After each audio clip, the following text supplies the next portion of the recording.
All right, guys, it's officially Wednesday, May 3rd, 8:35, coming to you alive, coming to you excited, coming to you, as always, with full of passion and full of gratitude. Tons of things to be grateful for in my life.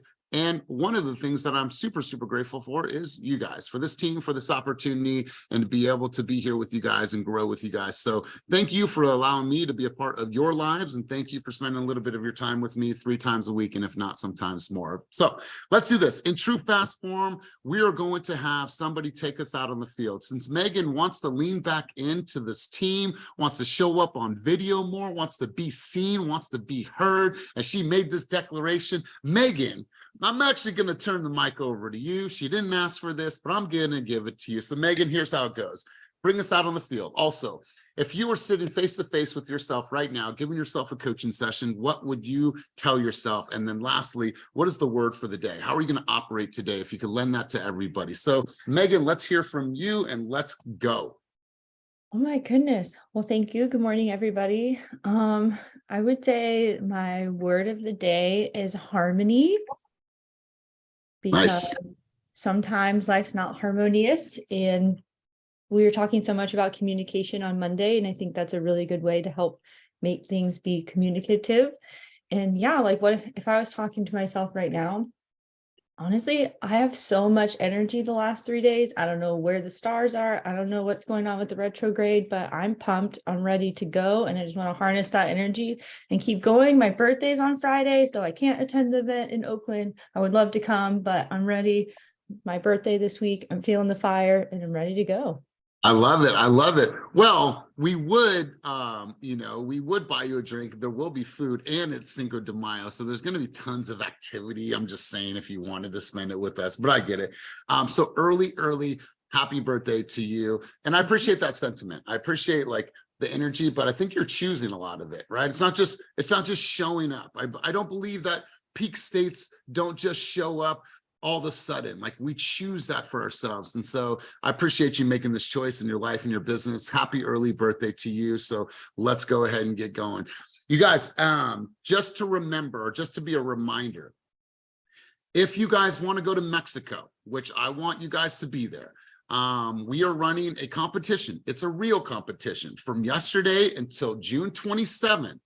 The top 20 reel creators in that time frame get to go to Mexico. We pay for 4 days and 3 nights at the Hard Rock in Cabo San Lucas. It has nothing to do with production and has everything to do with visibility. So we're paying for you guys to go on vacation for simply creating reels. And listen, it doesn't always have to be real estate related. It could be fun. It could be your cat. It could be your dog. It could be your kids. It could be your life, whatever. But the idea is to get you more comfortable on camera and to reward you for that. So we'll go out there and we might have someone like Min there. We might have a special guest out there to really have a high level conversation about the impact and social media. So hopefully you guys are going to take that serious. And I don't know about you, but I'm a competitive person. I asked this on the team meeting, how many of you like a really good competition?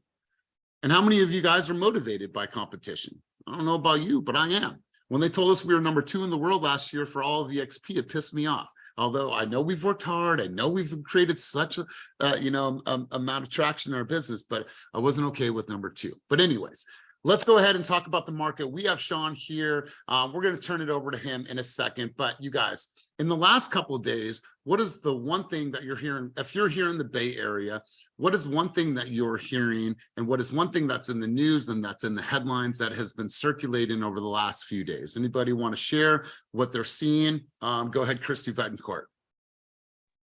What I've been hearing is about a lot, and I've actually seen it on TikTok as well, and I don't know if that's what you're referring to, about how if you are paying your bills and have good credit, you now have to pay an extra percentage, and that's supposedly covering for those people who don't have good credit or are not on top of their bills because they're actually getting a discount.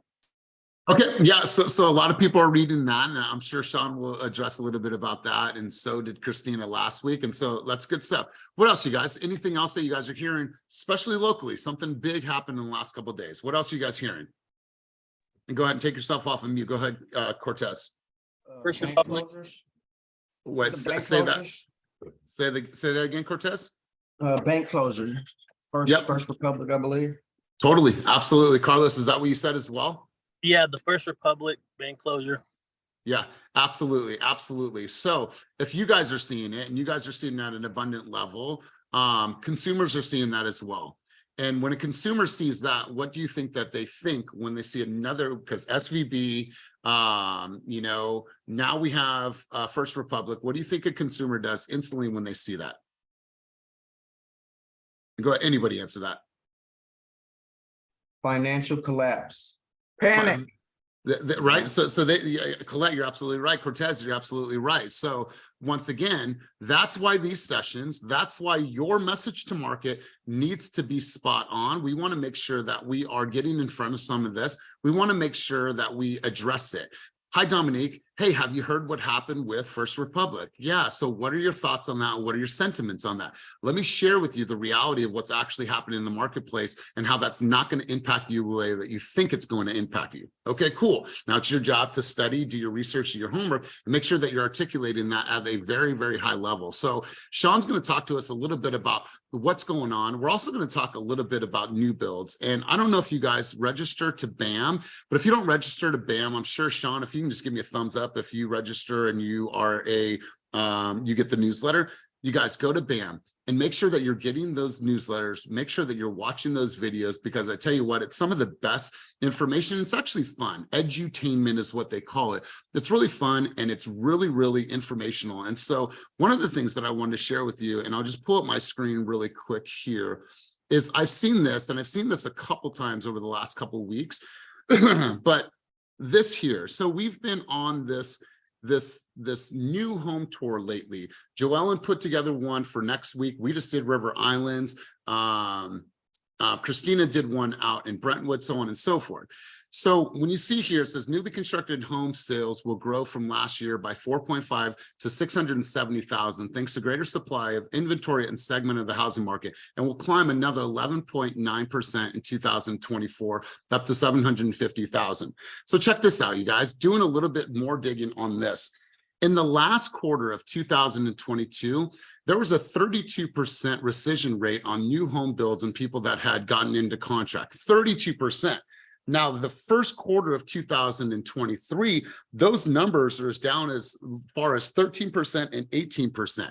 The reason why is that people have obviously more creative opportunities for financing. The builders are giving you credits. The builders are giving you ways to buy down interest rates. There's obviously more. They want to bring us in. There was a time where they didn't want us to come in. Now they want us to come in. So I want you guys to really focus on that segment of the market. Now, obviously, not all markets have new builds, but when you're out touring with the consumer, no matter what market you're in, if they're within a 20-mile radius is a new build, I want to recommend that you guys are just taking them as a part of your flow. Even if they said, you know what, Megan, we only want traditional. We only want turn of the century. We only want mid-century modern. Okay, perfect. But what you do is you also sprinkle that in and give them a sense of what it looks like. Give them a sense to be able to watch it from literally foundation to frame to the whole entire process of it being built. So I want you guys to really start looking into that segment of the market. Make sure that you're reading the Housing Wire, the Close, BAM, that you're going on the Bay East Association of Realtors or whatever association you are a part of, and you're looking at archive data. And what you're doing is you're going back and be like, okay, let me look at trends. Let me pull up all my comps in my area. If I'm shopping for houses right now with my consumer, what do the comps say? Right? I just did pending right now in Antioch between 650,000 to 800,000. What's going on? What's sold? What did they sell for? How many offers? What's going on with these pendings? When they close, what is that new benchmark for comps going to be in that area? Because I have a client that's searching and they're probably about 45 to 60 days out. You guys need to start looking at all these things. Now, you might really relate to the Housing Wire. You may really relate to BAM because it's in a video form. You can take some notes. Whatever way you're doing it, you guys, make sure that you are constantly oscillating. It's not that this one message fits all, because a couple months back, what was the sentiment? interest rates, interest rates, interest rates. We're hearing less of that conversation right now. We're hearing less of that conversation. So I want you guys to constantly be in front of it, and you have to operate as an ad campaign. You're constantly flowing and moving through different things because consumer behavior is constantly changing. So that's my sentiment. Those are some things that I want to share with you this morning. I have tons and tons of notes, but I want to make sure to give you sufficient time, Sean. So Sean, my man, thank you for being here. I'm really excited about not only knowing you, but to get to know you more and to collaborate more with you. So Sean, you got some fans on the line today, so let's go ahead and go full tilt today, brother. And thank you for being our guest. So let's go. No, thank you guys for having me. And I'm stoked on this one. Last time I was here, it was like a formal presentation. And what you all just touched on is we need to know about this stuff. That's kind of what I do best. There's a lot of opportunity right now for those who know how to speak to fear. And everyone is scared because, just like everyone said earlier, if you hear banks are going out of business, that means we're back in 2008 again, right? Silicon Valley Bank, I can tell you about that one. I can tell you about First Republic.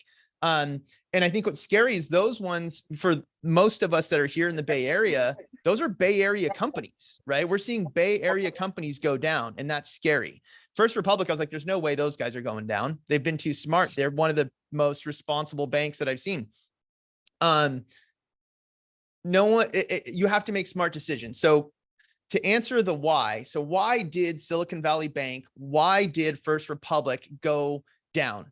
The short answer is they invested a lot of money into mortgage-backed securities, which is what the Federal Reserve said is what banks should invest in because it's a very safe bet. But it's when rates were at 2% and 3%, and then the Federal Reserve does rate increases and we drive rates up to 6 and 7. And now your customers go, you know what? I don't want to take out a loan anymore to do my payroll. We're just going to pull some money out. Oh, well, I can't get you your money. It's tied up in all these long-term securities. Well, we need to make payroll today. And like Silicon Valley Bank, this is Google. This is big tech companies needing millions of dollars, and it's tied up. If you can't give your customers their money, you're done. You're not a bank anymore. And that's the same case, unfortunately, with First Republic Bank. Is that me? Oh, I thought I was getting feedback. No. It's the same case with First Republic Bank.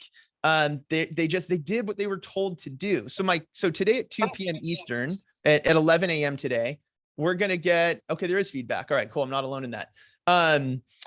We're going to find out if the Federal Reserve is going to raise rates again. They're expected to do 0.25%, right? But the fact that the banks are that we're having issues could mean a shift in their policy, right? And what they've been doing.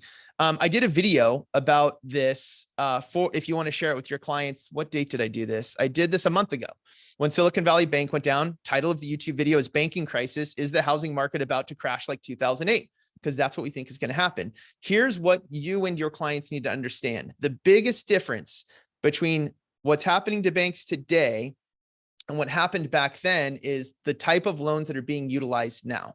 So a lot of the loans back pre-08 were what were called option arms.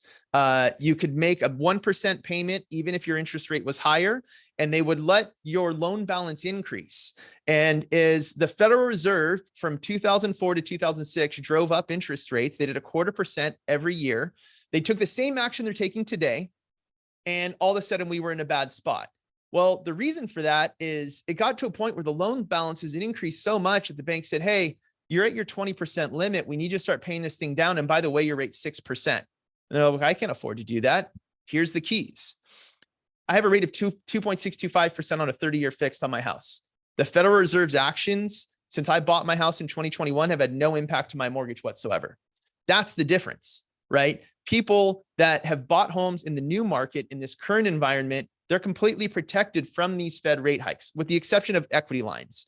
But that's the big difference, is the loan types. The other big difference is I think the average home in America has 40% equity. So you're not going to see a bunch of foreclosures coming to market.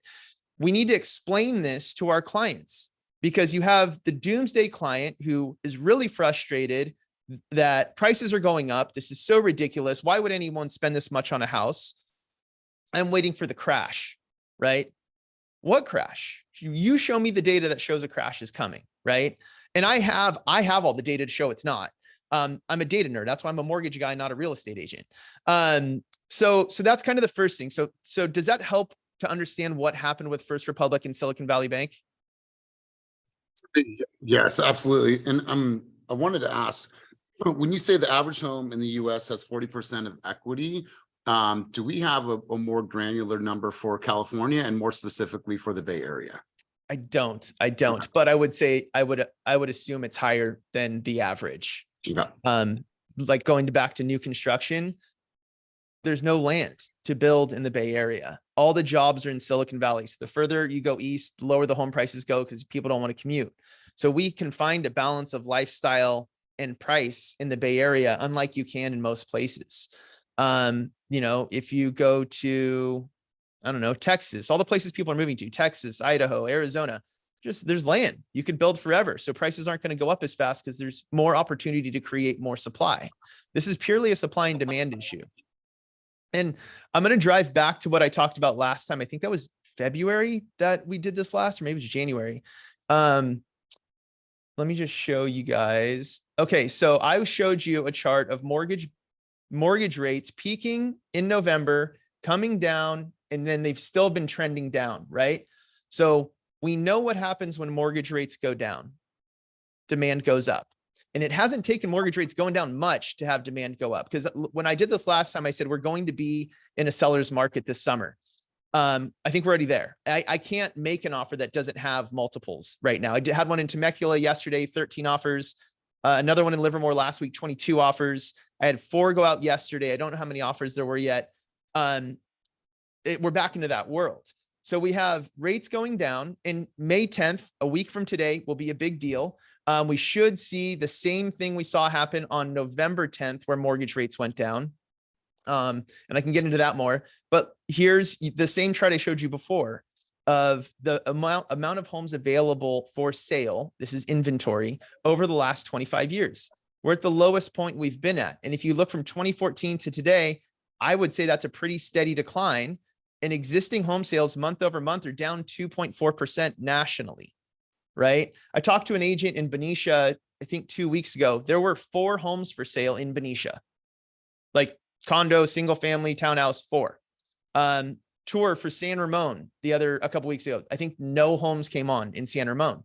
People are holding on to houses.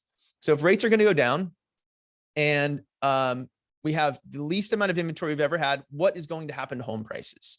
Using these 2 charts is a great visual for your clients. I don't care if it's a buyer or a seller.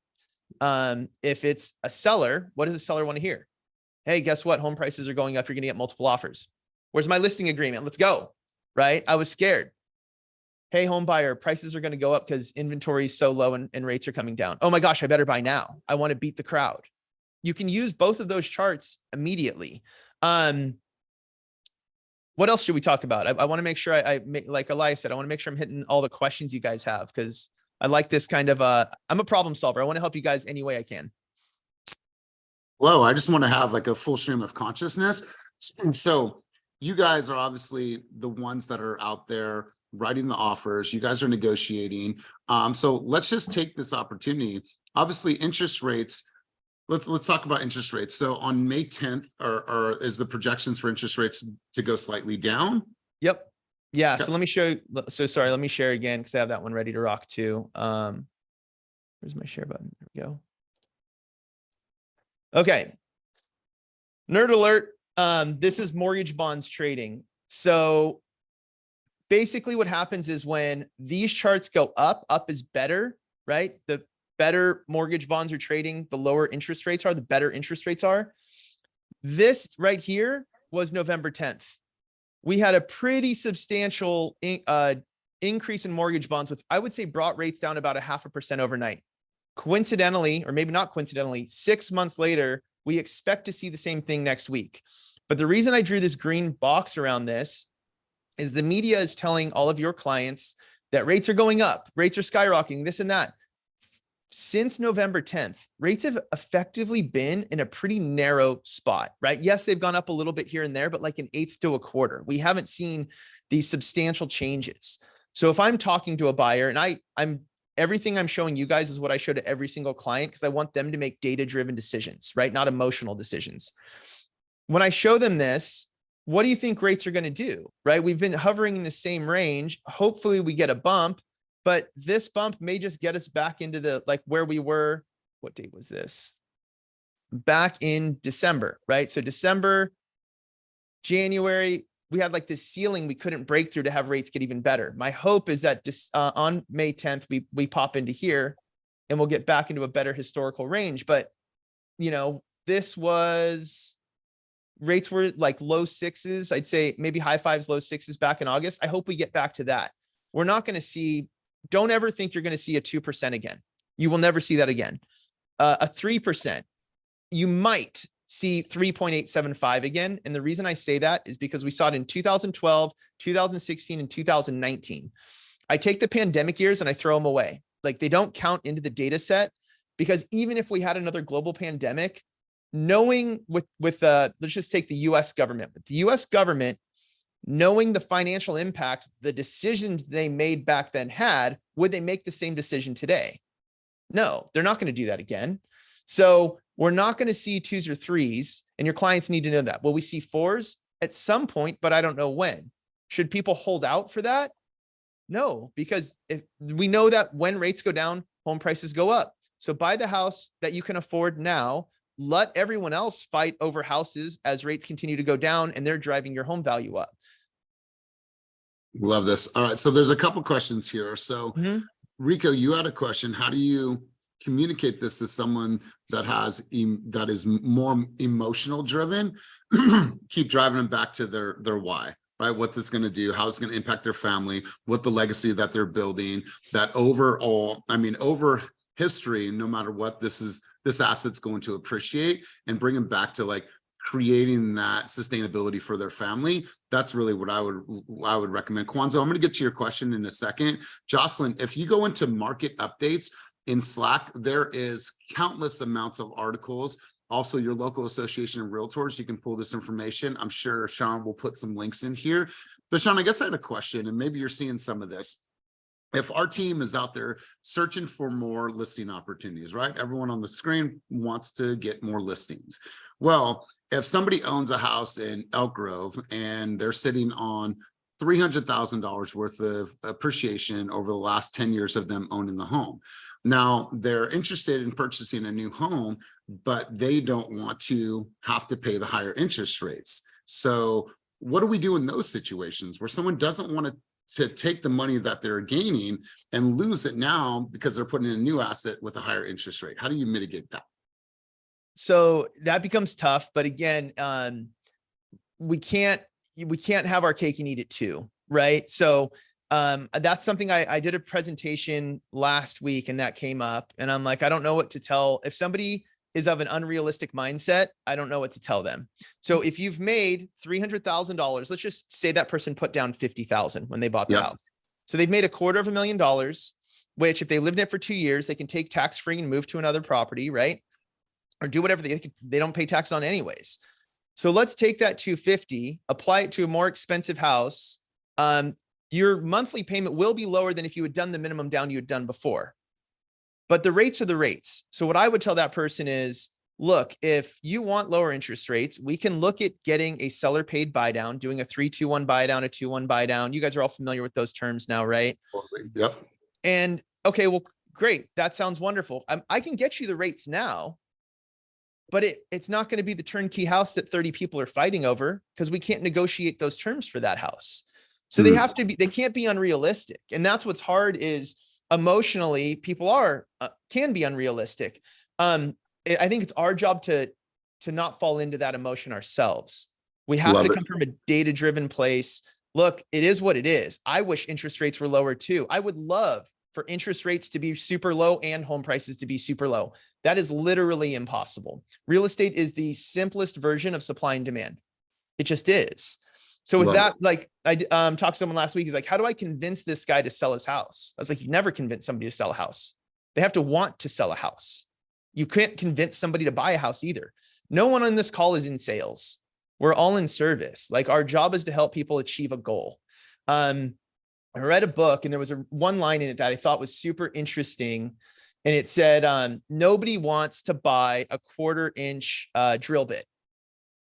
And I was thinking about that. I'm like, well, okay. They're like, but they do need a 1/4-inch hole, right? So for what I do, literally nobody wants to buy a mortgage. Nobody wants a mortgage, but they do want a house, right? So what I need to be presenting and explaining is how I can help you achieve your goal of home ownership.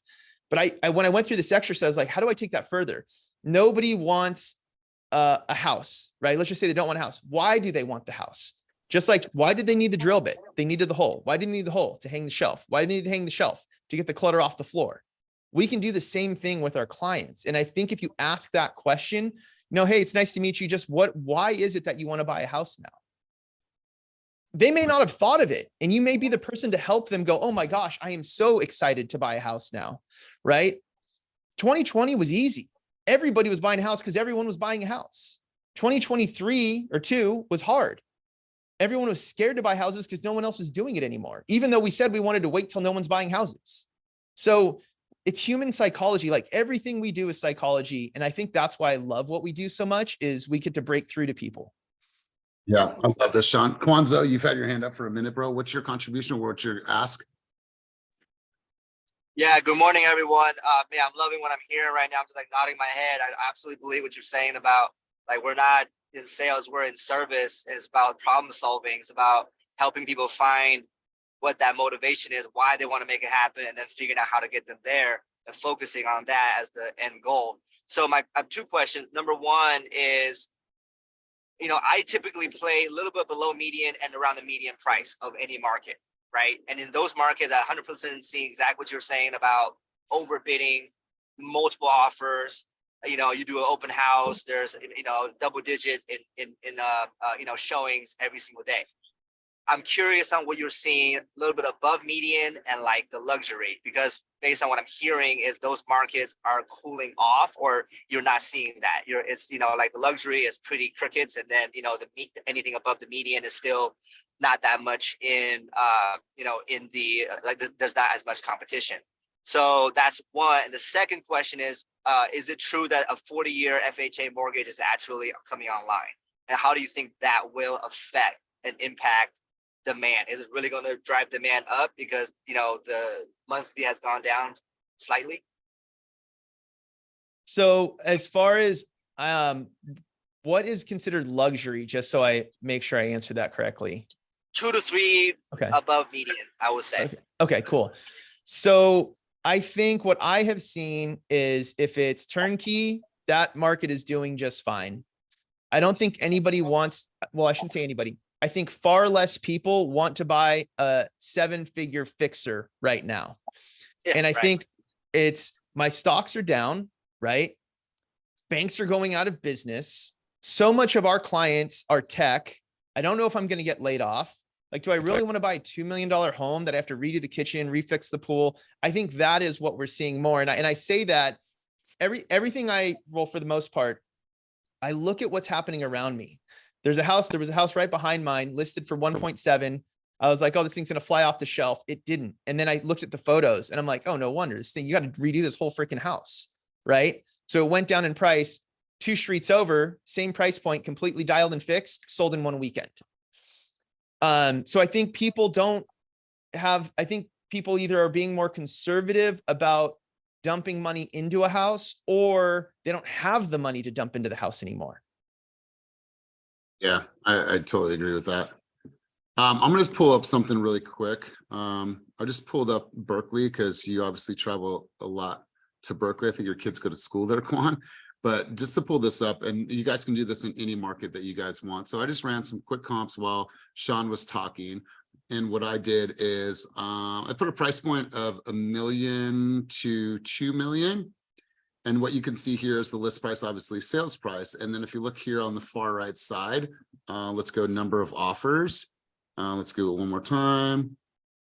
All right, so you can see even in these high price point areas, 700,000 over asking, 500,000 over asking, 400,000 over asking, 600,000 over asking. So I think that it's still super competitive in the higher price point markets, depending on what market. For example, Berkeley is always going to be sought after. You put a house on the market that's at 1-2 in Poets Corner, you're going to have tons of people fighting for that because of where they want to live. And so I think that for you, Kwan, like pick a market, right? Maybe it's Poets Corner, maybe it's Assumption Paris, maybe it is the upper end of Millsmont, maybe it is Piedmont, wherever that is, and just look at I only ran this for the last 90 days, then you can see that there's high demand and constantly, there's not a single, no, there's a couple down towards the bottom that didn't have multiple offers, but 14, 13, 11, 11, 11, 9, 7, 6, 5, 4, 4, 4, 4, 3, 3, 3. So I definitely think that even in the higher price point markets, there is still tremendous amount of competition based on the data. And let me touch on something too. So psychology, right? I had a client who, this is 2 years ago, was making an offer on a property in Berkeley, Oakland, that market, right? And they're like, we're out. We're not buying a house. This is crazy that people are paying this much over ask. I'm like, don't think of it as an ask. We can't say this is their ask, especially in that market. As we all know, everyone lists super low, right? Homes do not sell $900,000 over ask. I explain it to people. Think of it like eBay. I can list something for $1 on eBay, have a secret reserve, get a bunch of people to bid up until I hit my number and then let them go above, right? I'm not really going to sell it for $1, but I can set the number at whatever I want, right? Remember when we had to have transparent pricing in 2020? The fact that that term even came around is absurd, but look, we just went right back to what we've always done. So I would say the reason I bring that up is I had a conversation with a client yesterday. I'm like, remember, when you're looking at Berkeley, Oakland, Albany, it's not the ask price, it's the list price. Think of it as a list price, not an ask. It's eBay. Yeah, absolutely. I love this. Who else, you guys? Let's go ahead and make sure that we are. Go ahead. I wanted to answer the FHA question real quick. Yeah, because yes. So I made a video on that yesterday because everyone on social was talking about this 40-year loan that was coming out in May. I've been doing this 20 years. I don't know where everyone's finding it. It doesn't exist. They're modifying existing loans for people who have fallen on hardship. So all the hope that all these people who made reels on gave to the consumer about this 40-year loan that was going to make home ownership more available to them made complete false hope. It doesn't exist. So just so we're clear, and I know this, but I just want to make sure we're articulating this correctly. It's for loan modifications, not for new mortgages. Correct. For people who have fallen on hardship, that not everybody can take their 30-year to a 40-year. You're basically headed towards foreclosure, and nobody wants anyone to ever foreclose. It's not good for anybody. Well, shit, I know about this. When I purchased my first car as a kid, I couldn't make my payments, and so I asked them if they could push my loan out a little bit more so I could actually pay my payments. Right. Same deal. Okay, cool. That's how you make the reel right there. That's the reel because people can relate to that, right? That is the reel you would make. Use that comparison to make the 40-year modification make sense. Okay, perfect. And I make all my car payments on time now, you guys, just for the record. That shit comes out automatically. All right, guys, let's stay in state. Who else? We have experienced agents, we have up and coming agents, we have brand new agents. Who's got some questions? Let's make sure to dump our questions here. I want to make sure you guys leave this and you are clear on how to articulate what's actually happening in the market with consumers. Who else has a question? And go ahead, just raise your hand or take yourself off of mute. So if you don't answer or if don't have a question, I'm going to assume that you have this down to a science, and you understand the market at the highest level. So look at this. Look at this. Anybody else? Colette, is that you trying to take yourself off of mute? Okay. Anybody? Any clarification questions? Anybody want to provide any insight? You guys are easy. Okay, cool. I will say this has been great. Thank you, Sean. I love it when the sparks are flying out of people's ears, when you're excited about what you're doing, and you're obviously a data guy. And so thank you for this. Oh, my pleasure. I appreciate you guys being interested in it. Otis, you had your hand up. Let's go to you. And then you guys get your hands up if you have questions. Nobody seems like nobody wants to talk today.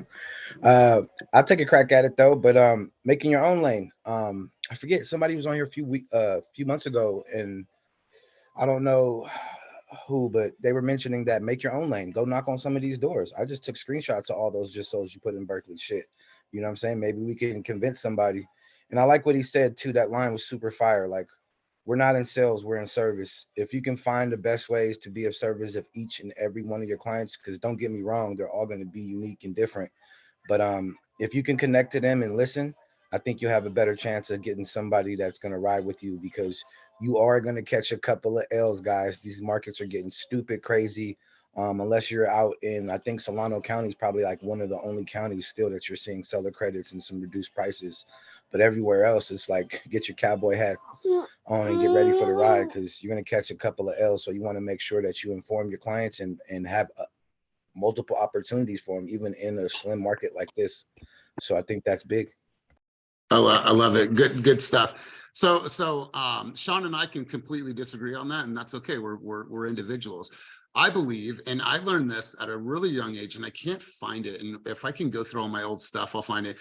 I was taught at an early age, I think at like 18 years old, 17 years old, that sales actually came from a Scandinavian word that was Selzig, and the root and the definition of Selzig was to serve with love, right? I believe this. In sales, our job is to be great communicators and ask really great questions and connect and have empathy to the other human. That's what makes a great salesperson. Now, whatever way you want to bottle that, at the end of the day, right, we're not order takers. There's an element of negotiation, of sales, of great community. There's just so many elements that are layered into that. So I take a lot of pride in that part of it, but it's always rooted in service.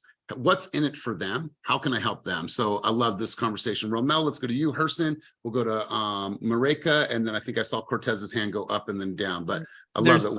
Yeah, and there's no agree to disagree. That was exactly what I mean. If I clearly, we're all commission, right? But what Elias said is exactly how I think of sales. And I think when I say I'm in service, it just shifts your mindset to be doing the right thing versus like stereotypical sales of convincing someone to do something they don't want to do. For sure. I love that, man. And Joel, and I think I saw your hand too, so I'll go make sure to get to you. So Romel, big dog, let's hear from you. We'll go Herson, we'll go Mareka, Cortez, Joellen. Well, that was real good. Sean, can you give a simple message to market explaining I think this is the LLPA?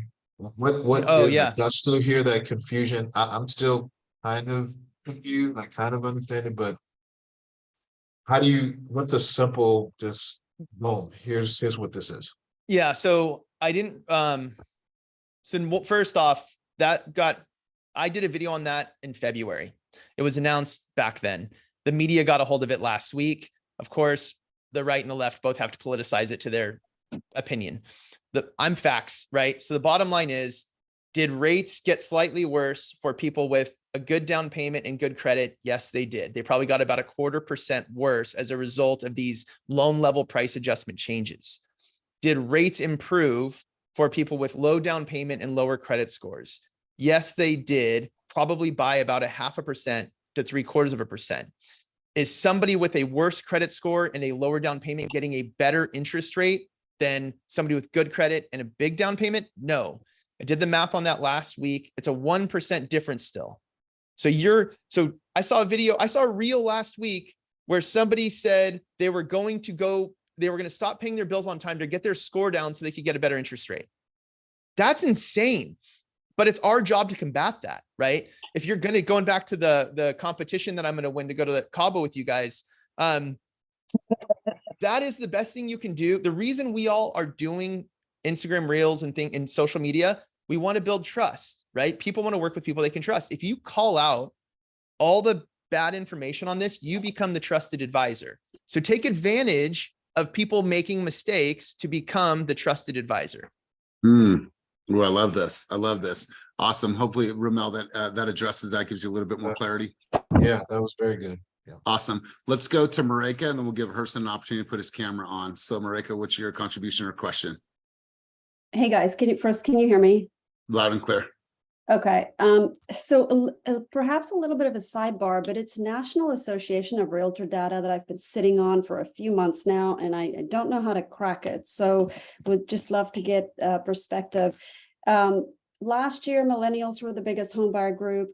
2 years ago, we're seeing that shifting to 59.5-year-olds. So it's the boomers. I've leaned in as best as I can into social media reels. I'm not a paper farmer because I have a hard time printing paper that's just going to go in the garbage, and we can talk about that separately. But any advice for how to appeal to the boomers?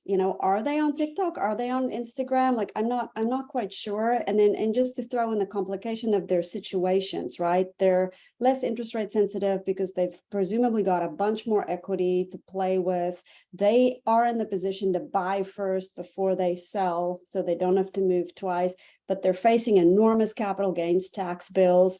Just any strategy to kind of help serve that community? It's a really broad question, but just any ideas on that, how to reach them, maybe one, and then just the messaging, because a lot of them are also scared right now because they can't get over, oh my God, I've got a $200,000 capital gains bill that I'm facing. I'm just not going to move. I'm going to stay in this 4-bedroom house that no longer works for me. Thank you. I'm not as well. First thing I'll say is, it isn't always easier for that demographic to buy before they sell, right? We have to analyze that. But I will say, if you wanted to digitally advertise to them, I'd go Facebook. We were saying this 10 years ago. My grandparents got on Facebook so they could see pictures of their grandkids, right? They're there. Are they on TikTok? I don't even know anymore. But I would say Facebook's probably your best bet. And best bang for your buck for cost. It's very cost effective. Thank you. I don't know where I heard this. I think Joellen, she put something in there, but Prop 19 that launched last year to help them take advantage of their lower tax bracket if they do choose to sell. I think that maybe that's a conversation to have. And then I don't know where I saw it, or maybe I dreamt about this, but it was called the Reboom. Well, what is the Reboom? That is helping the boomers, redirect all the equity that they have built over the years, but being able to capitalize on something like Prop 19, so they don't have to pay that tremendous levels of capital gain. So I think there's some ways to go about it. So let's kind of think tank on that. I think this Reboom, personally, if I was going after the Reboom and going after boomers, my focus would be solely on Facebook. That's where I would. My daughter told me, who is 18, that I'm old because I post reels. I was like, okay, because I guess 18-year-olds and 17-year-olds aren't posting reels because they're on TikTok. But anyways, that's where I would go with that. And Marika, I'm down to like us think tank and get some more ideas on that. I think that's a great thing. I tagged her. I made her a collaborator on a friggin' reel. She wouldn't even tag us from her prom. But anyways, cool music on it. She said, only the old, you guys are old because you create reels. I'm like, whatever. I'm a cool dad. Anyways, Cortez, let's go to you, then go to Joellen, and then whoever else had their hands up. That's cold. That's cold. Straight cold, bro. Oh man. So I had a question. What would be the conversation? Because I've been going after listings a lot lately. So what is the conversation for a seller that's like, they're interested in moving, but like, because like they've had a baby, they need a bigger house, but they're locked in with a good rate, a good payment. So, but they have a lot of equity. So what is a good conversation to help them, with their rate, and what can we say? Does that make sense? Yeah, it's just a tough one. So the example I've been using a lot is, take the person who has $1 million home in the Bay Area with a good interest rate, and they're like, I hate the politics here. Screw this. I'm out. I'm moving to Idaho. I'm gonna buy a $700,000 home. The payment on that house is going to be more expensive than the house here. They're not going to leave. That's part of the inventory issue, right? So I think the best thing you can do, it really, I guess for me, is going to come down to proceeds from sale to have a smaller mortgage, because rates will be higher, knowing they will be able to refinance in the future. Maybe that conversation gets easier next Thursday if we see how much rates come down. But for now, I think it's, look, take advantage of the fact that home prices are going to continue to increase. And I want you to be one of those people.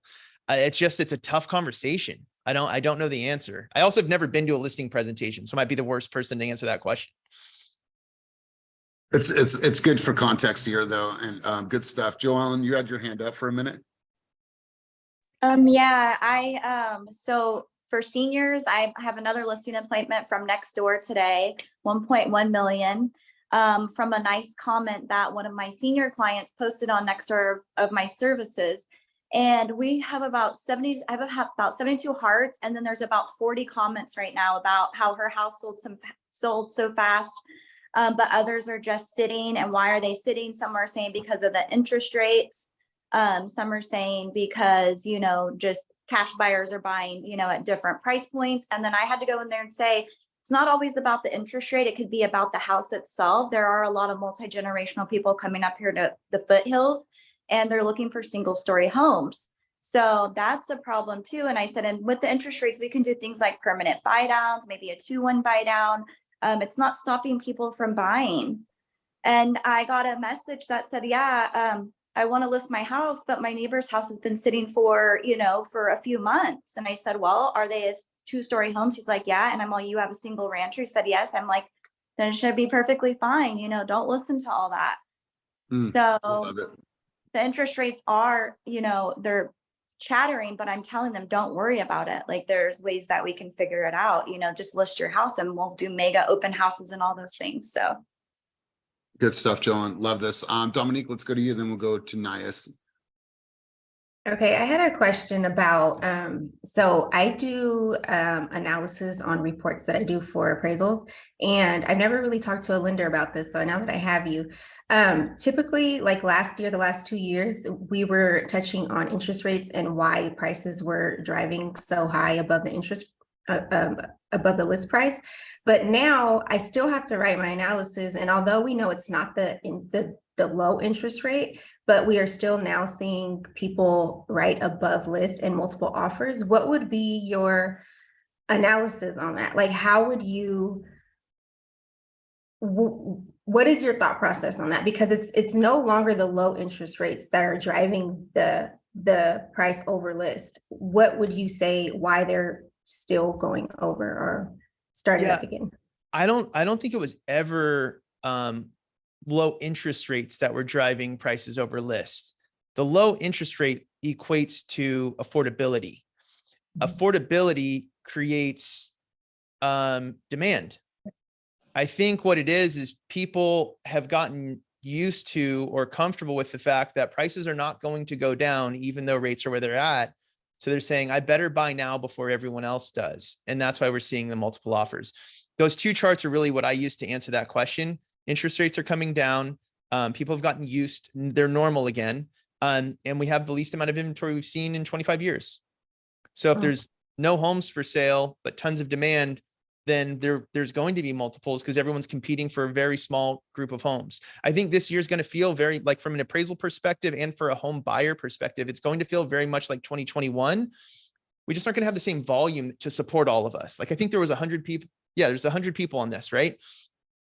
There's not going to be enough transactions to support all of us. So we on this call who are obviously interested in growing their business need to grab more of it.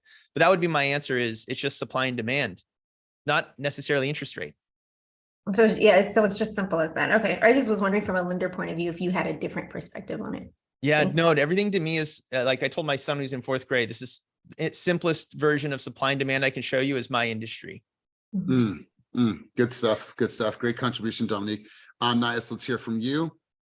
Yeah, I just wanted to basically just kind of just piggyback on what you just got through saying, Sean, and kind of ask you as far as like what you said with supply and demand and understanding that a lot of people are probably in different markets and the price points are different for a lot of people, obviously.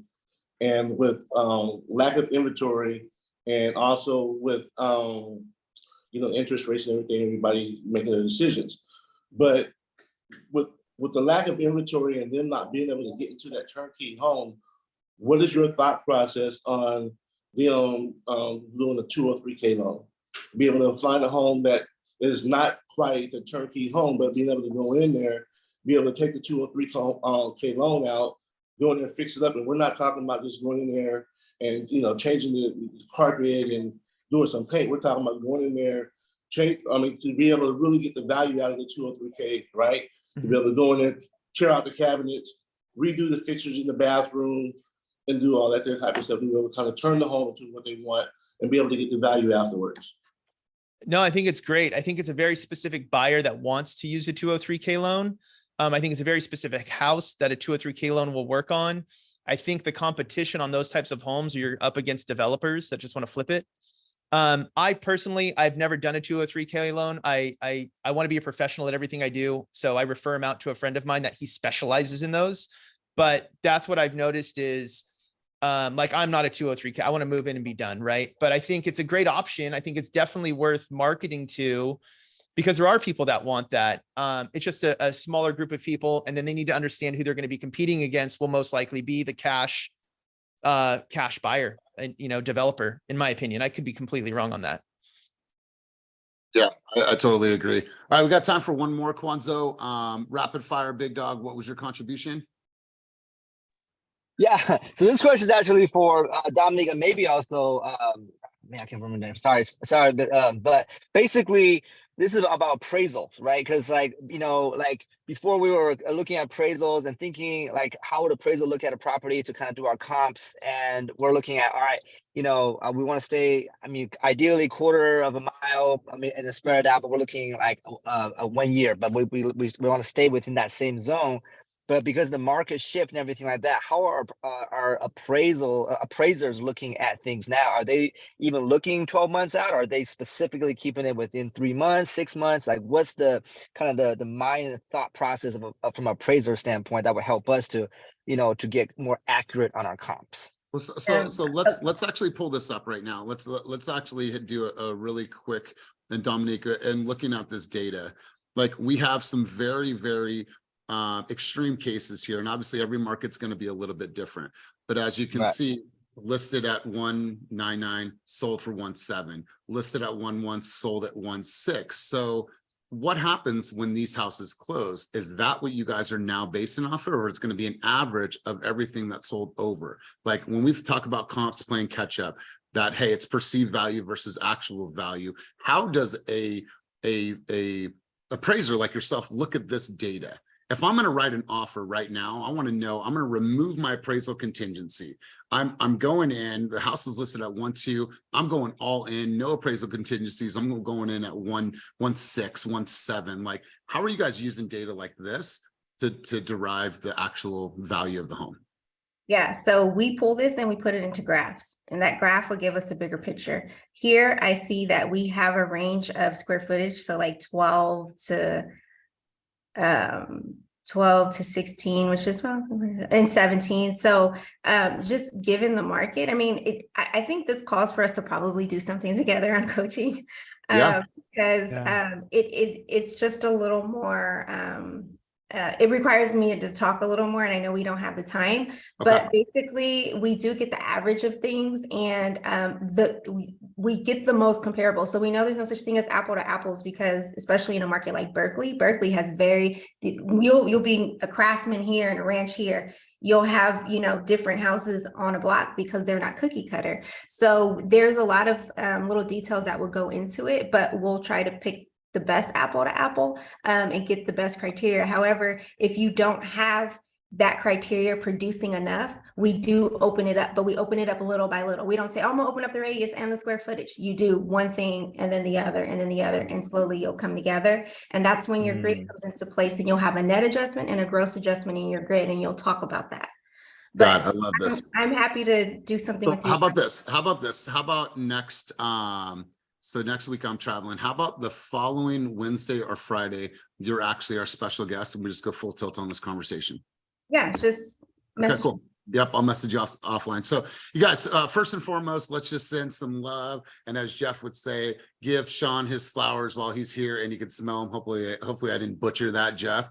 Something along those lines, like smell this. This is for you. Great job. But I just want to say thank you. And you guys, I want you to listen. Some of the stuff that I say, some of the stuff that we do is so repetitive, but there's a reason for that, right? I don't want to say the same thing over and over again, but what I want to instill in you guys, Otis said this early on, everyone's worried about interest rates, but not us, right? And I feel like the reason why we talk less about that, we say, okay, how can I take action on this? How can I look at those comps and not be like, oh my God, my buyer's not going to do anything? Or how can I look at it like, hey, this is a great time for you to sell your home. So I want you guys to always be able to, and I wrote this education-based data selling, right?